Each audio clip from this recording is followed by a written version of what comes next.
Whether you're going to use a professional installer or do it yourself, it's important to remember that your table comes delivered to you unassembled. As you can see, here we have laid out all of the hardware in a manner that will allow for easy access and assembly. Now let's begin the first step in the assembly process. We begin with the nuts and bolts that will connect the corner frame bracket. Now we have the leg, the wood, and the washer and bolt to be used later for the leg attachment. Next we have both sets of our pocket bolts and their washers to be used. We have now laid out the long cabinet frame or the skirting with all of the appropriate bolts, nuts, and washers in place. The quad beam pieces are pre-notched for easy assembly. We begin with attaching the corner frame bracket to the short cabinet, making sure that all the bolts are tightly fastened. Now we connect both corner frame brackets to the corner piece. The next step is to connect the long cabinet piece to the corner brackets that we have already attached to both ends of the short cabinet. Repeat this procedure at both ends of the long cabinet. Upon completion, make sure that all of the bolts in the corner frame are tight. Also make sure that all of the sides are even and flush when tightening the hardware. We now place the leg through the bottom hole in the corner frame bracket. Place a washer and nut on the rod that is already installed in the leg. Insert 2 wood screws through the corner frame bracket into the leg.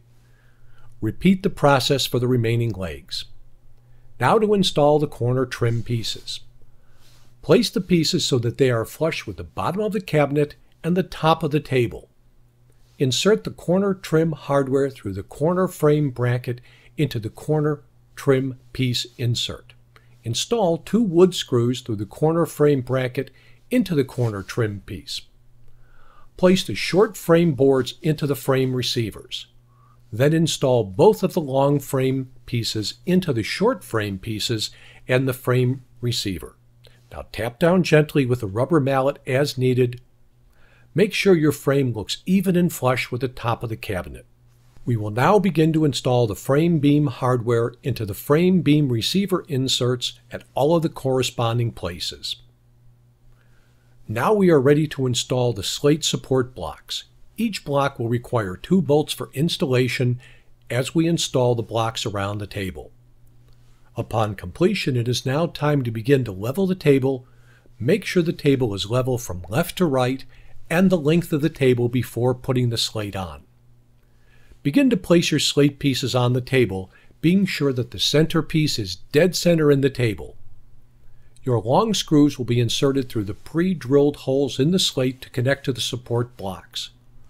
Begin by first connecting the 4 holes at either end of the table, and then leave the rest into the inserts. Do not tighten yet. A string is stretched across the slate to ensure the 3 pieces of slate are flush and even to each other. Prepare wood shims for the next step. Insert the flathead screwdriver under the slate with a rubber mallet to raise the slate the height of the string. When the slate is level, insert the shim and remove the screwdriver. Repeat the leveling process across all 3 pieces of slate.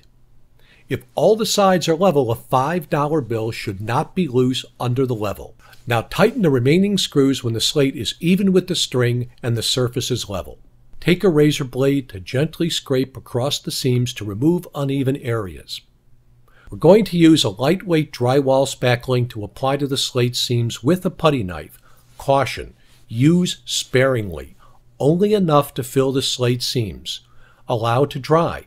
Make sure that the playing surface is free of any debris or dust particles that could affect the playing surface. Once the playing field is cleaned, the felt goes on the table. Make sure that the sticker side of the felt cloth is placed up. Stretch across the table evenly. Fold lengthwise into thirds across the length of the table towards the middle of the table. Do not reposition the cloth. You will need a fast tack adhesive to adhere to the felt slate. Apply adhesive to the middle of the end piece of the slate first. Do this at both ends and pull the felt taut.